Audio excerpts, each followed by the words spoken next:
And we are on. So, hey, everyone, this is Eat, Live, and Be Healthy. This is our Tuesday community call.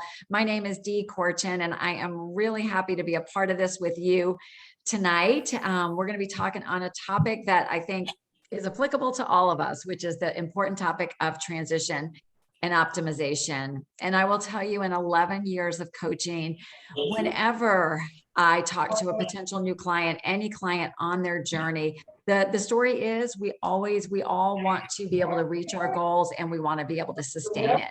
So what we're going to do is we're going to talk tonight about that, and really, what does it look like? What is the process through transition? And then what does optimization look like? So I just wanted to share a quick picture just to kind of give you an idea of who I am and my story, because I think what I am most proud of is the fact that I have sustained for 11 years. So let me see if I can get this screen up. Let's see. Julie, can you see that? Yes. Okay, cool. So I found Optavia about 11 years ago. A friend of mine who was a physician, he found out about this program. He said, I've never seen anything like it. Most importantly, impressed. Of course, we've got a great, safe, effective weight loss plan, but he was most impressed by the coaching aspect of it, and also the behavioral and the lifestyle change, so that we really could make this long-term.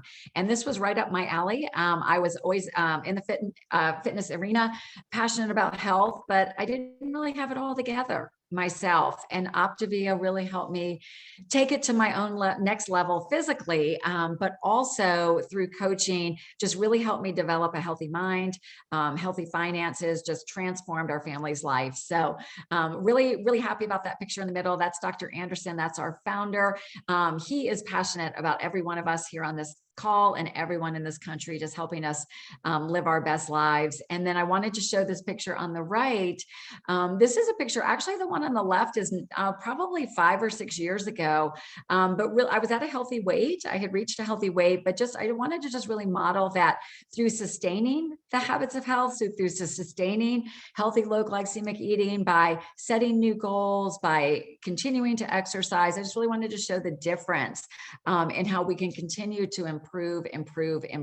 And so reaching our healthy weight is really just one of the first steps in achieving optimal health. So I'm excited to turn it over to Julie Apple tonight. She's going to share on the topic of transition and optimization. Julie and I met many years ago. She's been coaching for a long time, but Julie's background is in fitness. She is a former personal trainer. So a lot of knowledge in this arena. And Julie, I'll go ahead and turn it over to you. All right. Thanks, Dee. Hey, everybody. It's really fun to see all of you guys on here. And please definitely do, as I'm sharing, I'm going to give you guys some of my background and my tips. I did personal training for years, and now I'm just fully an Optavia coach, and I've been coaching about a little over 7 years now. And I came into the program a little different because I really wanted a tool for my clients that would, one, provide the process and the plan and the simple program to lose weight, but my passion is being able to see people have long-term success. So I'm very passionate about this topic of transition and optimization and long-term sustaining your results, because I think that having our tool makes it easy.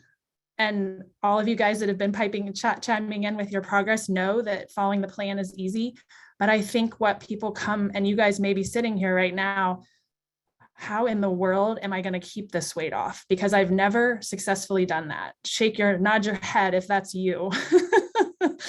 I see a lot of heads nodding. Like, how do I keep this weight off is maybe one of people's biggest fears. And so our goal tonight is I'm going to quickly do an overview of what transition looks like and give you a couple tips. Please ask away, start putting in questions, because we will have a question and answer time, like Dee said. So go ahead and start thinking of questions. And as we're sharing, ask questions, put them in the chat. And then I'll have a couple awesome coaches that I work with are going to share their success tips with you in just a second. So let me pull up my little screen share and give me 1 second here, and you guys should be able to see. All right. So Dee, can you see my screen, the Optavia 411? Awesome. Yes. So what I want to show you guys first and tell you about is many of you guys probably and hopefully your coaches have given you one of the best links. It's the Optavia 411 link. It's our link tree. I am going to show you guys where you can go because we're not going to have time to cover all of the wonderful tools, but I want to direct you where you can find everything. So if you don't have this link, make sure you connect with your coach and they can give it to you. But I'm already on that screen. And what you're going to do is you're going to click on the transition and optimization. There is a whole section in there devoted to there's perfect. This is the chart that's actually in our Optavia guide, and it's on page 23. So if you guys have your Optavia guide handy, feel free to flip to page 23. I'm going to walk through it. There's a little bit bigger one I'm going to pull up for you just a second. Right here, this is the chart on page 23. So there are 4 weeks devoted to transition. So I'm going to give you the overview, but what I want you guys to all understand is that it is a process that Dr. A has created. You can read about it in our books, and he has laid it out because he wants us to introduce foods gradually. And it's a process for 4 weeks. It's not just, oh, let's add it all back immediately. We want to understand how our body reacts, how our blood sugar reacts. How does certain foods like fruit, how does it react to eating extra bananas? That was one thing I learned. Man, I eat way too much fruit. So this is a gradual 4-week process for a reason set up by Dr. A. So my encouragement is just like you're trusting the 5 and 1 or the 4 and 2. This is a process to be trusted, and you know it's going to give you long-term results. So I always tell my clients, this is like taking that leap from baby food to solid food. You got to figure out how to do it. And if you don't do it, you will struggle long-term. So I encourage you. I'm glad you guys are here. Make sure you're doing this when you get to that place.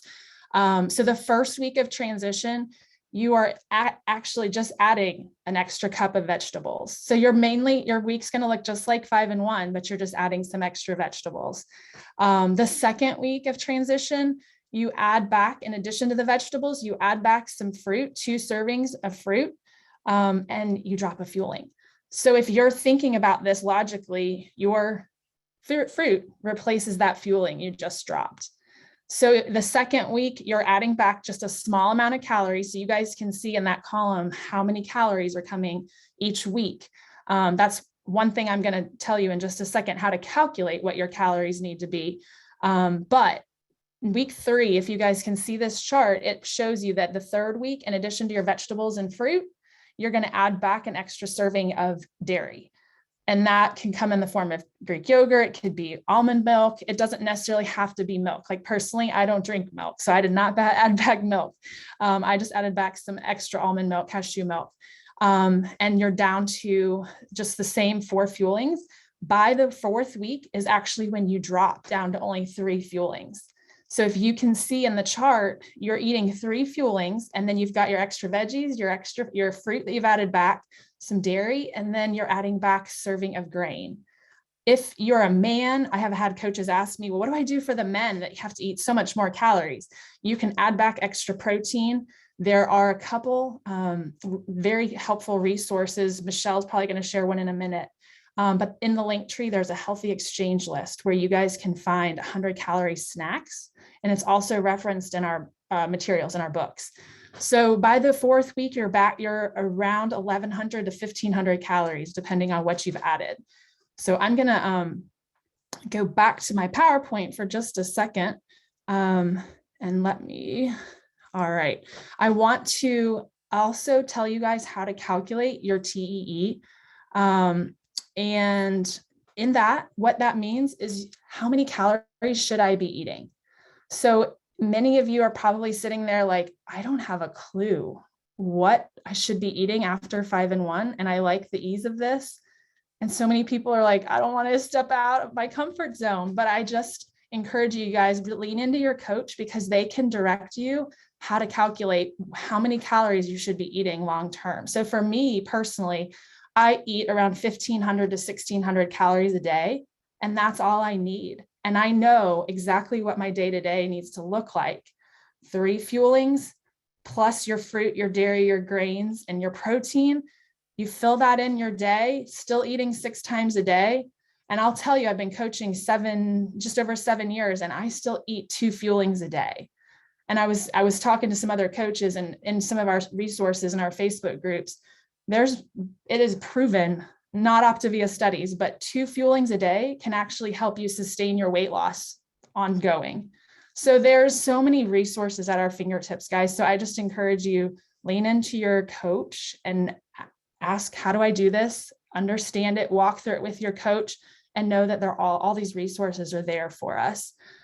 So I want to turn it over to Michelle. Let's see, we're going to do Jennifer first. Jen Messer is one of the awesome coaches I get to coach with. And she is going to share how the program looked for her initially, what it looks like now, and some tips that will help you guys. So Jen, if you want to take it away, I'm going to take off screen share. All right. Hello, everyone. So yeah, I started Plan originally back in 2017. Joanna Gerchek was my coach, and now I guess Julie has kind of transitioned into my coach, and she's been amazing. So yeah, I started in 2017. Loved it. I was having some challenges with some extra weight gain from birth control and just life change that had occurred. I had got a divorce and all of that. And so I just gained weight from that. And I just wanted a reset. I've always been in the fitness world, and I've exercised pretty much, all my life. But anyway, so I started in 2017, and then I maintained that until I got pregnant with our daughter that I had in October 2020. And then I got back on program in February after I stopped breastfeeding her. And I went from 180 pounds that I'd gained from being pregnant to 140 in about 4 months. And then I got struck with COVID and in December, and it kind of got me off track again. I had really bad health anxiety and struggled with that. But I did go through transition my first round. And at first it was scary because I was afraid of, if I added extra calories, I would gain the weight back. But what I realized was that wasn't the case. And I leaned into my coach during that process, staying connected with her. I probably asked her a gazillion questions and drove her crazy, but she helped me to stay on track and to keep going back to my Habits of Health book, and just, and I just, as long as I stayed dialed in with her and followed her lead, I was able to maintain what I learned. And so just don't overthink it. Just follow the program. And if you have questions, lean into your coach. Don't be afraid to ask questions. And it's such an easy program to follow. I've done it 3 times now, and every time I've had amazing results. And it's something that it's drilled in you. Like, once you learn it, you don't unlearn it. So I was actually talking to a coworker the other day about it. I brought it up to her, and she had already done the program and had almost been a coach. And she said, it's something that it's a mind shift. Like, once you know it, learn it, you can't, it sticks with you. And I was like, you're so right. Like, you can't unlearn it. Like, there are times where I'll be tempted by something, and then I'm like, oh wait, no, like, I know I don't really want that. Like, I know how that's going to make me feel, And so I'm like, nope, like, and so it's just Perfect. Yeah. Thank you for sharing, Jen. It's been fun to see your success, all different seasons of life. Oh my gosh. Yes. I have been through a lot. So yes. Oh, I love it. Well, I want to also let you guys hear from Michelle and let her share her story because it's also awesome. So Michelle, if you want to take it away, I want people to be able to see your, let's see if I can screen share in a second, but go ahead and start, Michelle, and I'll see if I can screen share. Okay, well, what was the woman's name that was just talking just now? Jennifer. Jennifer. So it's funny what Jennifer said about not overthinking it. So this is my second round with Optavia, my official second round, and Julie is my coach. So the first time I was on it was I think about 2018 or so. Yeah, I never heard of the program. I was originally getting with Julie to be my personal trainer, but I noticed she was working out with someone who looked fabulous and I wanted everything that woman had. And it turned out she had Optavia. So I'm like, give me that too. And it worked really well. I never really had like a huge weight problem, but I had gotten plump. And Julie was a gift from my mother because I was plump. Um, so I think I did the program the first time for about maybe 4 months and got to my goal weight. And the transition then, looking back, just listening to what was just said, at that point it was fairly simple because I did not overthink it. So for about probably up until this year, up until last September, I kept the weight off. I stayed within probably 2 or 3 pounds of my goal weight. I lived life. Whatever happened to me as far as learning the habits stuck with me subliminally. I exercised, stayed active. I didn't feel like I was limiting myself in any way, so that was great. And then what happened was another COVID story. Moved somewhere, life went bad there. So I came home to Ohio where it's where I was raised, but I've been gone for a long time. Climate's different. I don't go out and exercise a lot.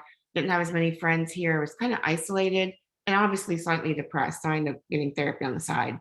But all of those things led me to just less activity, not really eating well, discovered all the carry out food. So I gained weight back and I don't know how I noticed, but I noticed. So I contacted Julie, got back on the program. And this time I thought I'd go ahead and coach it too. So, it works. I believe in it. So I started coaching. This time I pretty much got to my goal weight in about the same amount of time. But the transition part's been interesting this time because I have been overthinking it. Because I'm still in the same environment until I move back to Charleston next month. So it's just different. So I find myself finding more time to sit and obsess over things.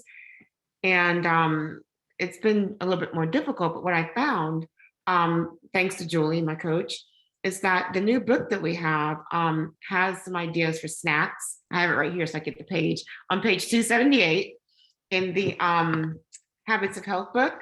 So those are good snack ideas. Also, the link tree that she was talking about. But the reason why that's important is because here I don't get out as much. So I was getting stuck with lack of variety and just boredom. And I like my salmon, I like certain things. And I found myself getting those over and over. And then I was also just comfortable. So I felt like, okay, I don't feel like going past the 4 and 2. And then I just figured out what am I going to, I didn't really want to add anything back. It became a burden. So by having so many options and looking at that page, I found like little things I like. Like, okay, I found a brand of cottage cheese I do like, because I don't really care for dairy.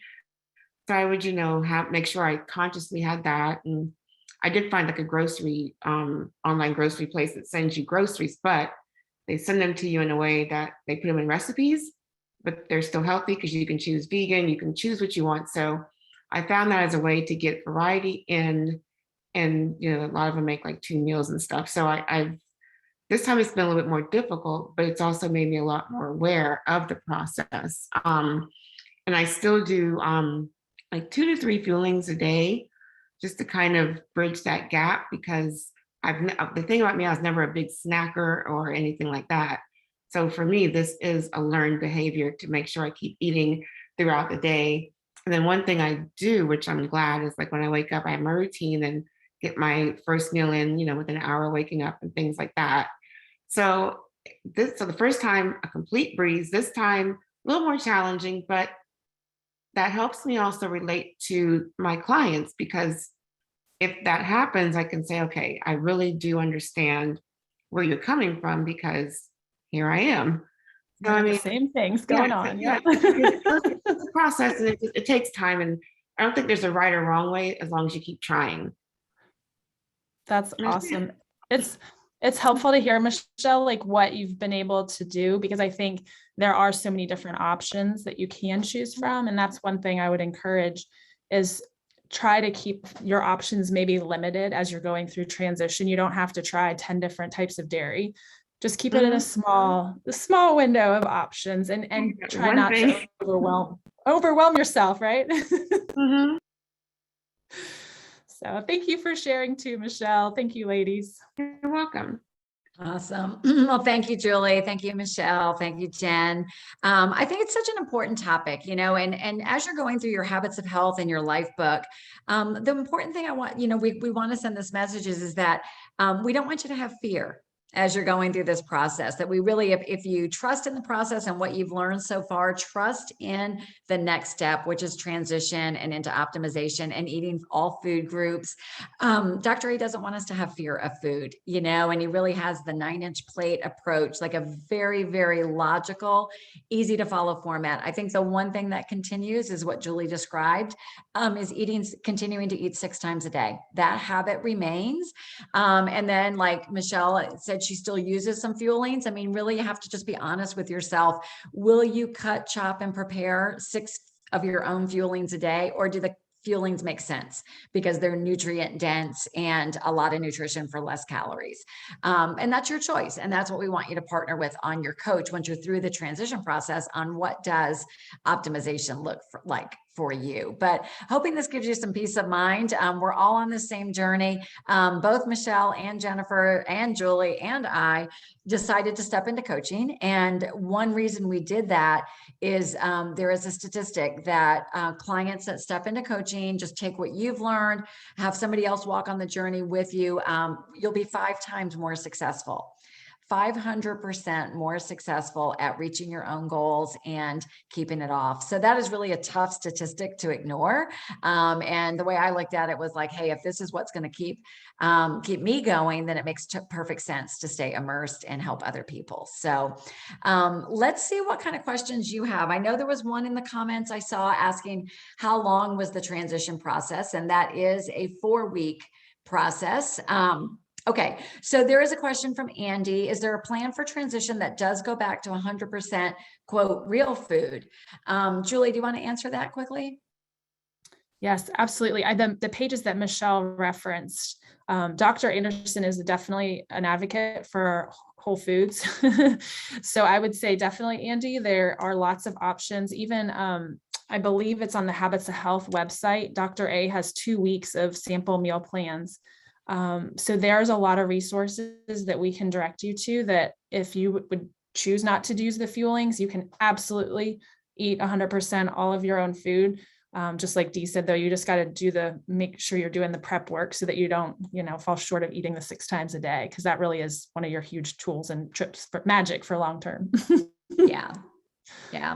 Optavia absolutely is real food, very high nutritious food. So if you're comparing it to like, oh, maybe I want to eat this protein bar from the grocery store, both are fuelings, right? They're both fuelings, but the Optavia ones will be probably lower in calories and fat with the added nutrients. So if you're looking at options, because most of us end up buying easy things from the grocery store. So if that's going to be part of the equation versus, cutting up, making a salad or something like that, then it's definitely something to consider. So, great question. Some are in it more than 4 weeks. Yeah, everybody's journey is a little bit different. The transition process is designed to do 2 things. It's designed to wean us off the fuelings and gradually, week by week, introduce the food groups, which is wonderful because you can actually see how your body responds and what ones work well for you and maybe what doesn't. The other thing is we're doing is about week by week, we are increasing your calories by about 100 calories per week. So if you've got a huge deficit to make up, like let's say you're a male and your caloric need is 2,000 calories, it's going to take longer to get those calories up. And we do want to stair step it. So Cindy, thanks for raising your hand. Why don't you go ahead and unmute?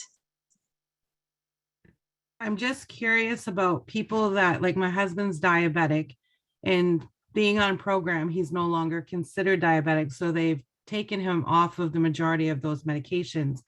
Now he'll be going through transition in the near future.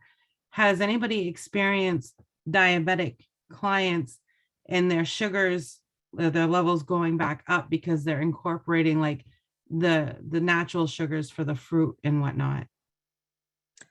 Frank, do you want to answer that, Frank Davis? Because I think, weren't you pre-diabetic or diabetic type 2? Yeah, so I was a type 2 diabetic before I started the program. I also had high blood pressure and high cholesterol. So I had something called metabolic syndrome. I ultimately lost 60 pounds, but it was more than just the weight loss that reversed my type 2 diabetes. It was eating multiple meals per day, like they're talking about, 6 times per day, keeping the fuelings in my program, which are low glycemic, and I still continue to monitor my glucose occasionally.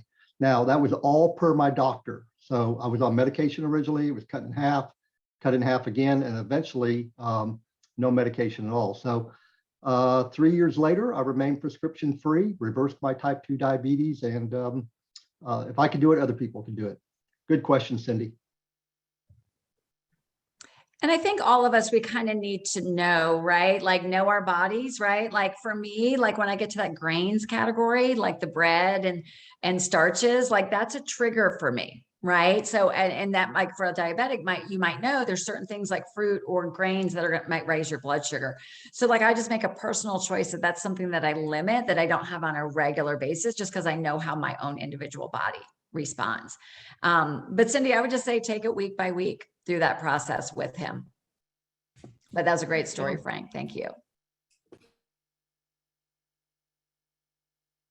And we can keep our questions, probably have time for at least one more or a comment. And it really doesn't have to be relative to transition. If you've got a question about something else you're going through, something you want to celebrate, we would love to hear from you.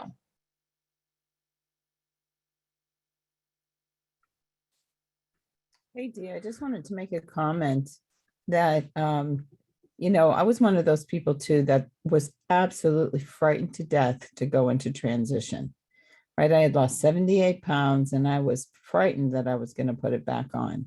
And I remember listening to Julie do another transition thing, and that actually eased my mind.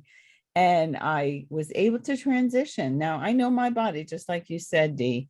So there are certain trigger foods. And I was talking to a client about this today, that if you know that sugar is a trigger for you, maybe not something you want to incorporate back into your diet, right? Or we all have those things. So really be honest with yourself about what you should or shouldn't have incorporated into your life again, because if it's going to trigger you to want to eat more of that stuff, maybe it's just not the best choice. But really work with your coach on those things and really talk it through. And that helped me tremendously. And I've been able to maintain my weight for over a year now. So I'm excited about that. Yeah, that's impressive. Impressive, Michelle. That whole fear, and I see in the comments that, like Allison says, she's fearful of transitioning. One thing that can happen is we can get kind of stuck in the 5 and 1, and it's so easy. And it's served us so well. But we also can call that 5 and 1 prison. It's like we're locked in and we're afraid to come out. We're afraid of foods. But what's interesting is that, all these years coaching, and I think other coaches are going to agree, what'll happen is sometimes is we're doing 5 and 1, and then we start adding something super unhealthy, like, pizza or cookies or what, you know what I mean? Like when it's like, we're fearful of incorporating fruit, but we'll eat a cookie. And what we want to do through this transition process is really help you get comfortable, right? And feel that safety and realize like, hey, I can do this. I've got it. So, the 5 and 1, the fuelings, I consider them like the training wheels on a bike. And just like when you were a kid and your parents took the training wheels off and you were a little wobbly, you're going to be a little wobbly until you find a rhythm.